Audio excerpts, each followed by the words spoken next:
Boa tarde, meus irmãos e irmãs. Então, vamos para mais um vídeo do estágio Práticas Pastorais com o tema Missiologia. Então, eu tive que dividir em duas partes o vídeo da missionária Mariana e agora eu vou passar a segunda parte para vocês. Então, é bem interessante a história dela e o que ela faz lá no Shalom. Eu espero que aproveitem esse vídeo e pensem melhor sobre missões, se você tem esse desejo no seu coração, esse chamado. Então aprendam mais um pouquinho mais com ela e até o próximo vídeo. E não se esqueçam de comentar, de curtir, de se inscrever no canal. Se você ainda não colocou, coloque o seu nome e o seu e-mail, ok? Um beijo, um bom final de semana e até o próximo vídeo. Fiquem com Deus. Então, o estudo da língua já era missão, já fazia parte, assim, da missão. E conhecendo um pouco, do povo húngaro, é um povo que muito marcado pelo comunismo, Achei muito interessante fazer assim, ter esse contato com algo assim que era tão distante para mim, Então, eles saíram do comunismo faz agora 30 anos. Então era muito comum nós ouvirmos histórias das gerações adultas, mas principalmente dos idosos, Os jovens, assim, alguns já bem mais abertos à globalização, a essa cultura mais global, Mas era muito comum nós ouvirmos. E claro que a gente sabe que isso vai trazendo marcas, para a vida, para a história deles. Também é um povo muito ferido, porque eles perderam as duas grandes guerras mundiais. Então, o século XIX e XX para eles, assim, foram séculos, podemos dizer, muitos séculos de derrotas, Então, um povo de estima ferida. E isso era muito concreto aqui na evangelização, pessoa a pessoa, nas conversas, na forma como eles agiam. Era muito, muito comum. E também era um povo em que o índice de depressão e de transtornos de humor, ele é muito alto. Assim, uma das justificativas que eles mesmos falam é por causa do clima. Então, ali no leste europeu, nós sabemos que o inverno, além de ser frio, de ter assim, temperaturas muito baixas, mas principalmente por causa da escuridão. Eles sempre falavam disso, da escuridão, que queriam vir para o Brasil por causa do sol. Até hoje, quando eu converso com algumas pessoas de lá, assim, falam, ai, que saudade do sol, O inverno, no auge do inverno, lá na Hungria, amanhece às 9 da manhã e 3 horas da tarde já é noite. Então, a quantidade, assim, o período exposto do sol, a luminosidade é muito baixa. É um dos motivos que eles também falam um pouco da depressão, E aí, hoje, assim, tocando principalmente na vida dos jovens, nós vemos que, como em qualquer parte do mundo, como também aqui no Brasil, é uma época de mudanças. E existe uma mudança de mentalidade, os jovens vão se questionando um pouco sobre as coisas, inclusive sobre a religião. O povo húngaro é um povo muito religioso. Tanto o catolicismo quanto o protestantismo são muito fortes. E neles, assim, o ecumenismo também é belíssimo,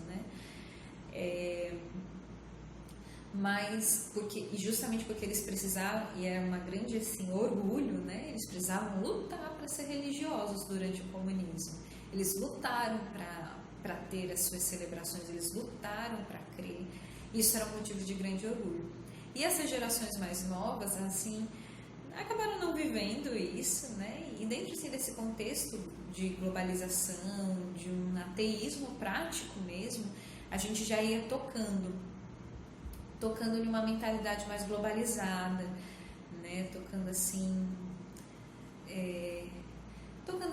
em uma certa aversão à religiosidade, uma certa aversão à fé, né? Aqueles que traziam, assim, muitos que traziam era algo assim ainda muito intelectual, né?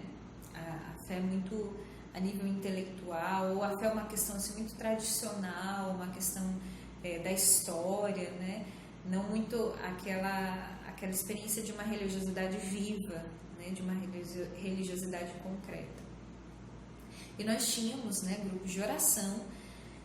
A comunidade já está na Hungria há 10 anos, então haviam irmãos que já falavam muito bem húngaro, né, fluentes, falavam muito bem ao nosso nível, né, claro que não como húngaro, porque isso era metas bem altas, né, mas então isso já foi construindo um povo, né, construindo uma obra. A gente fazia seminários de vida pelo menos 3 vezes no ano, 3, 4 vezes, então se formou um povo, né? Um povo que a gente tinha contato, um povo que a gente rezava por eles, um povo que a gente evangelizava, um povo, por exemplo, um povo que desejava a Deus, né? E para mim, assim, o meu grande desejo, o meu grande anseio era mostrar um Deus assim não tão distante, mas um Deus próximo, né? Um Deus próximo como é a experiência que eu tenho. É um Deus próximo, é um Deus que é Pai, é um Deus que está aqui, é um Deus conosco, é um Emmanuel, né? Nós tínhamos esses grupos, né? Mas era impressionante que o que atraía muito, né? Era principalmente quando a gente falava assim de sentido de vida, né? Eu cheguei assim a fazer algumas partilhas, principalmente em português, com pessoas fazendo tradução.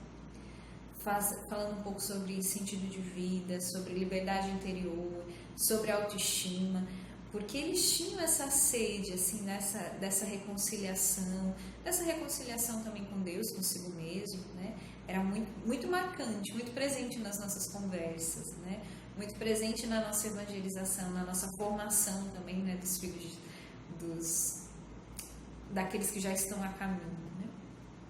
Mas nós sentíamos também que nós já havíamos um corpo, né, um corpo constituído, mas e os próprios jovens, assim, às vezes chamavam seus amigos, mas eles não queriam fazer um curso sobre autoestima. Tinha seus amigos, mas eles não queriam ir para um seminário de vida no Espírito Santo, eles não queriam ir para um retiro, eles não queriam ir para um grupo de oração, né?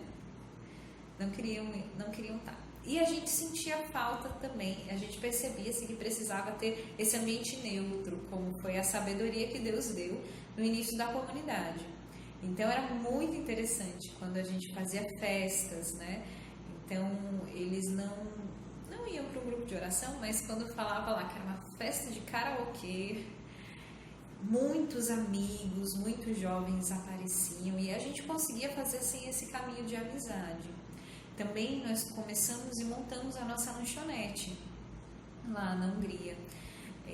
Uma lanchonete com uma cara brasileira, porque isso atraía, porque falava assim do café brasileiro, o famoso café brasileiro, com algumas comidas brasileiras, por exemplo, pão de queijo, né? Coxinha. E isso atraía eles porque era diferente, mas não para trazer para o Brasil, mas para que a gente conhecesse, eles nos conhecessem e depois fossem para um grupo de oração. Foram experiências muito belas. Por exemplo, nós estamos lá na lanchonete servindo e tendo em uma outra sala a adoração e alguém assim com curiosidade, o que está tendo ali? Ir para a adoração, receber a oração, ter uma experiência, né? Pessoas que começaram a ir para a lanchonete porque simplesmente gostavam do café, porque realmente o nosso café é muito bom. E ali começaram a fazer uma amizade conosco, conosco, se tornaram próximos, né? E começaram a fazer esse caminho de experiência com Deus, assim. Eu tenho, assim, uma grande gratidão ao povo húngaro, um grande amor,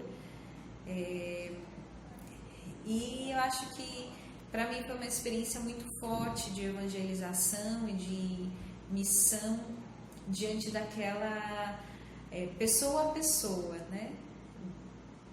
Não tanto grandes eventos, né? Mas pessoa a pessoa. Nós também fizemos um evento em 2018 que a comunidade se reuniu, todas as missões da Europa, né? Se reuniram para fazer um acampamento, né? Um acampamento de verão na Hungria. E foi uma experiência muito forte, assim, de ver jovens do mundo, de várias partes do mundo, né? Várias partes da Europa ali, assim, com sede de Deus, né? Quebrando ali a diferença de cultura, a diferença de política, a diferença, mas juntos tendo uma experiência com Deus. Isso revigora muito a nossa experiência missionária, o nosso amor pelos jovens, né? E com eles, e também para a promoção humana, e com eles ir para as famílias, e com eles ir para as crianças, né? Essa é a forma como Deus vai nos dando também de evangelizar. E aí, por fim, gostaria de fazer uma partilha sobre o hoje, né? Sobre o ser missionária hoje. Hoje, voltei para o Brasil em fevereiro de 2020. Voltei assim, prestes, né? Lá na Europa já começava alguma coisa da pandemia, né? E quando eu cheguei aqui no Brasil foi que realmente a pandemia estourou, né? Hoje eu moro na Diaconia Geral da Comunidade, aqui em Aquiraz, né? Uma cidade da região metropolitana de Fortaleza. E é o lugar onde é o governo geral da comunidade. Nós somos pouco mais de 130 irmãos da comunidade de vida, em que nós nos dedicamos a esse socorro e ao governo geral da comunidade. Então eu trabalho na assistência de formação, né, no setor formativo da comunidade, e eu faço assim, esse trabalho de acompanhamento, de formação para os irmãos espalhados pelo mundo todo, né? Para mim, assim, é uma experiência muito forte de ser missionária e ser missionária dentro da comunidade, né? De dar o apoio, de ser apoio, de na intercessão também, né? De um apoio efetivo para os meus irmãos que estão espalhados pelo mundo todo evangelizando, né? Então, nós temos contato aqui com os irmãos das Filipinas, com os irmãos da África, com os irmãos da Europa, com os irmãos da América, com os irmãos do Brasil todo, que vivem ali os seus desafios de evangelização, os seus desafios de vida de santidade, de vida de conversão, seus desafios comunitários, seus desafios e as suas graças também, né? Então isso acho que alarga meu coração a ser missionária do mundo todo, né? Eu tô aqui, mas frequentemente eu tô conversando com alguém, eu tô falando, né? Tô acompanhando alguém, tô tocando em alguém que está espalhado no mundo todo.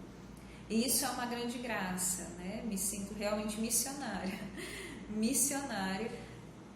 porque, né? Como acho que é Santo Agostinho que diz, né? Eu não me preocupo de falar todas as línguas, porque a igreja, que é um corpo, tem gente de todas as línguas, né? Posso parafrasear Santo Agostinho, né? Eu não me preocupo de estar no mundo todo, porque eu sou membro desse corpo, que é a comunidade, que é a igreja. Ela está evangelizando, ela está anunciando Jesus Cristo no mundo todo, né?